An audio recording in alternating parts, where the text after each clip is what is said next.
I talk to retirees every single day, and I've seen a lot of people waste a lot of money on things that don't actually add value to their retirement.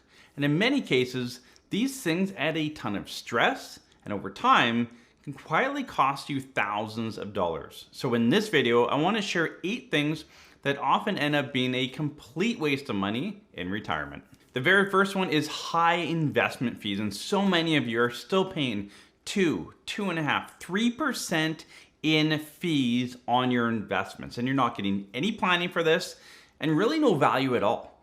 Even if you're paying 1.5 to 2%, what are you getting for that? Again, I'm a proponent of I have no problem paying fees as long as I'm getting something for it. And most financial institutions are charging a hefty fee and they're not giving you anything for it. So now's a great time as you walk into and through retirement to review your investment portfolio. What are you paying? What are you getting for it? Is there value there? If you feel like you're paying too much, have that open conversation with your financial planner or likely investment advisor to find out where you're missing the value. And if it's not working, well, maybe it's time to shop around and find a new investment advisor and financial planner as you walk into retirement. One thing I will add here is that a lot of people move from a high fee that they shouldn't be paying all the way to kind of DIY and as little fees as possible. And for most of you, you need to land somewhere in the middle. You need to find a firm that will take care of your decumulation planning needs and your investment management needs and putting that stuff together. And that cost, it should be around 1.5% for both of those firms. So if an investment firm is saying, well, it's 1.5 to 2% just for us, that's too much money. You're paying your investment person too much money. If your planner is asking for 1.5 or 2% just for planning, you're paying them too much as well. It should be about that cost, 1.5 to 2% for both firms to walk with you through retirement and add a ton of value for you. So if you're wondering how much should I be paying, if you're getting really good advice, really good investment planning, retirement tax, estate, all of it, probably about 1.5 to 2% should be the range that you're paying. If you have kind of over a couple $1 million, it'll scale down from there. Before we jump into number 2, if you haven't already checked out our podcast, it releases every single Saturday morning. Brett Martinson and myself are doing the first about 10 or 15, and then we'll integrate more of our team into the podcast over time. But we're answering your questions. So as you leave questions on this video, other videos on our podcast, we get to those questions. So it's just answering your feedback questions, all of that. So make sure to check that out. And you can catch us here on YouTube or on Spotify or Apple Podcasts as well. Number 2 is having a second or third car. And for many of you, if you're married or common law, you probably are walking into retirement with 2 vehicles, maybe 3. Now's the time to draw that down. And maybe early in retirement, 2 vehicles is mandatory or required just based on what you guys have going on. But as soon as you can scale down to 1 car, it's going to be super helpful and save a lot of money. Insurance, maintenance, gas, all of it adds up quickly. And for many of you, for those odd times where you both need to be in different directions, there's something called Uber. And if you haven't checked it out, make sure to check it out because it's a great means to travel. And I think a lot of retirees are going to start transitioning, especially if you live in a main city, to Uber as an option. It's a lot cheaper. You're not going out and getting out and about as much. And so that may be a great tool for you to travel around, run errands, etc., and keep your costs a lot lower. The third thing is helping your adult kids. Now, don't get me wrong, this is not a waste of money. I think this is a great thing that many and most of you should be doing if you have kids or grandkids, helping them out financially. But often we see that, when we meet with a client, they say, yeah, we've been helping out our kids. We give them, $1,000, $5,000 every year to kind of cover expenses and whatever.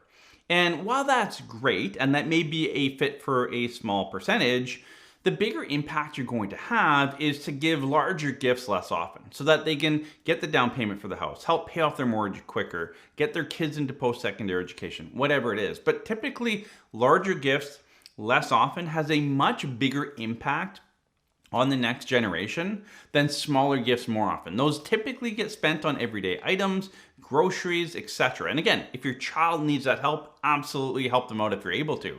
But if you're trying to make a generational impact, larger gifts less often will have a much larger impact on that. Number 4 is insurance you don't need. And I'm talking mainly about life insurance here. So many people we meet with have life insurance, and you should have some life insurance leading up to retirement when you're earning income, people are relying on you, etc.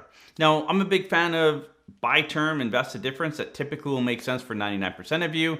For a small percentage of you, if you have a corporation or a big tax bill at death, looking at more of a permanent life insurance can make a lot of sense. And when it makes sense, trust me, it makes a ton of sense. But for the majority of you, buying term, investing the difference is a better option. So as you get into retirement, you don't need your insurance anymore. Most people do not need insurance. Again, work with your financial planner, build it into your plan to see if there is an insurance need. But as soon as there's not, get rid of that insurance. Don't get rid of it too soon. You want to keep it until you don't need it anymore. But for most retirees, a lot of the insurance that you carry, you will no longer need. You're self-funding your insurance now through your retirement plan. So again, review your insurance, what you currently have. Maybe you need more in the last few years leading up to retirement. Again, if you pass away 2 or 3 years before you retire, yes, you're close, but those might be really impactful years on savings and building up that nest egg. You're probably in your highest income earning years at that time.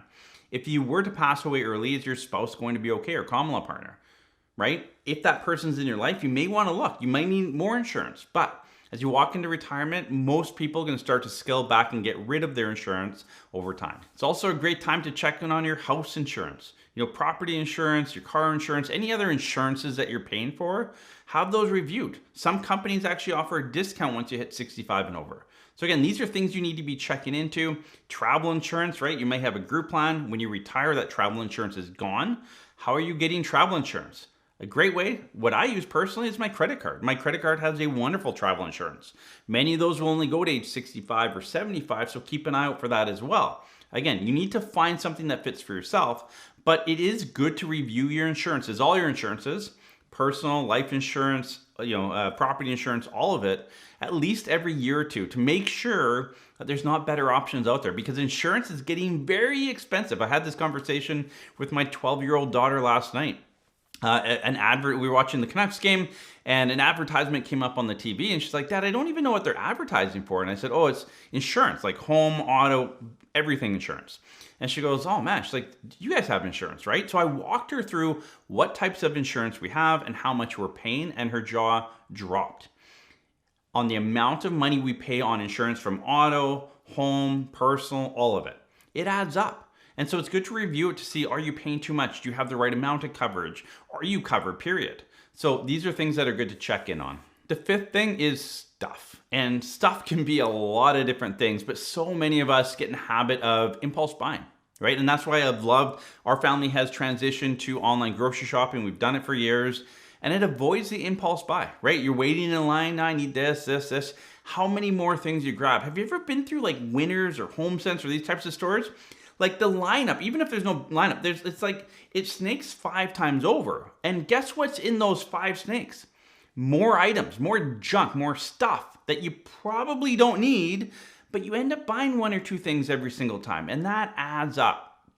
So as you go through retirement, understand what you need and what you don't need, and don't be wasting your money on stuff. Number 6 is a boat or an RV. And I'm a bit of a hypocrite here because I have an RV. I grew up with a boat. My family, my grandparents had a boat. We had a boat all the time on the lake. And now I have an RV and I travel with my family. So yes, I'm a bit of a hypocrite on this one, but at the end of the day, an RV and a boat can be very expensive. And in retirement, you need to be very aware of the cost of owning an RV and owning a boat. And does it fit within your budget? If something goes wrong, do you have the budget to fix that RV? So as you gear up, if you have young kids like myself, I think it's a great memory maker. But as you walk into retirement, again, a lot of our clients have boats, RVs, do all of that. That's great. I'm not saying don't own it. You need to understand the true cost of ownership. And we've had some clients come to us and say, we're retiring. We're thinking about buying an RV. We've never owned one, but we want to do some travel. Perfect. Maybe you want to look at renting an RV. Like there's RV Easy, there's other platforms out there where you can actually rent RVs. And that can be a great option, and you're not kind of tied to the long-term ownership, the depreciation, which can be substantial with both RVs and boats. So again, if it's a lifestyle thing, you love it, you've done it all your life, of course I have no problem with that. I'm not going to judge you. But if this is a new hobby entering retirement, I would talk to other people that do it and understand the true costs of owning an RV or owning a boat and just doing that on an ongoing basis. And really, how much are you going to use it? For many people, you use them less than 30 nights a year. It might be worth just renting one of them. Number 7 is a second house or a second property or vacation property. Again, great to have. You want to play, you're retired, you want to get the kids, the grandkids, friends, family, everyone together, and you want that property that you can all go to in the summertime and enjoy it. It's a great thing to have, but they're very expensive. And really, how much do you use it? And I just want to add a caveat in here. Maybe you already have that lake property. And the idea is, I'm going to sell my principal residence and move to the lake house. Great idea. We have a lot of clients that do that.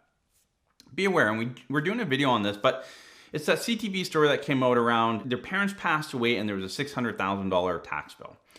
Just remember, if you move from your principal residence into a second property that you already own, you don't pay tax when you sell your principal residence.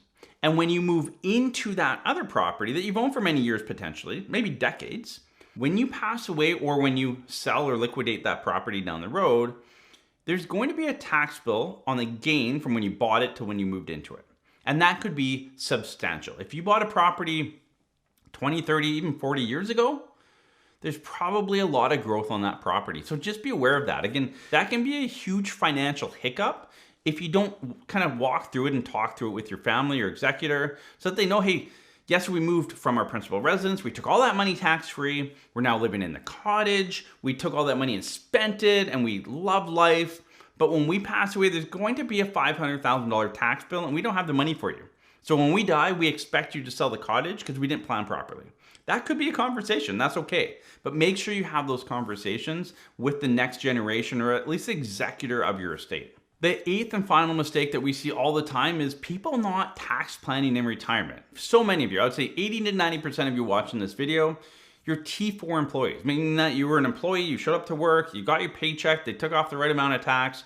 There wasn't a lot of tax planning for the last, say, 30, 40, maybe 50 years of your life. You got a paycheck, you could do an RSP, and you could make a donation. Those were really the two main ways that you could pay less taxes. But come retirement, there's a lot of tax planning and tax planning opportunity, tax minimization opportunity. By default, you will pay more tax than you should be. And so there actually has to be action on your side, either by yourself or with your financial planner, to figure out, how do I actually reduce my tax bill? How do I put more of my money back in my pocket? There are strategies. If you watch our channel, we have 600 or 700 videos on ways to do that. But so many of you are still avoiding it. You don't want to hire a financial planner. You're not asking your financial planner the right questions. Again, get educated, but there's so many opportunities to reduce your tax bill in retirement. And if you want to watch a great video on that, we've done that. We'll link that below. We'll see you in the next video.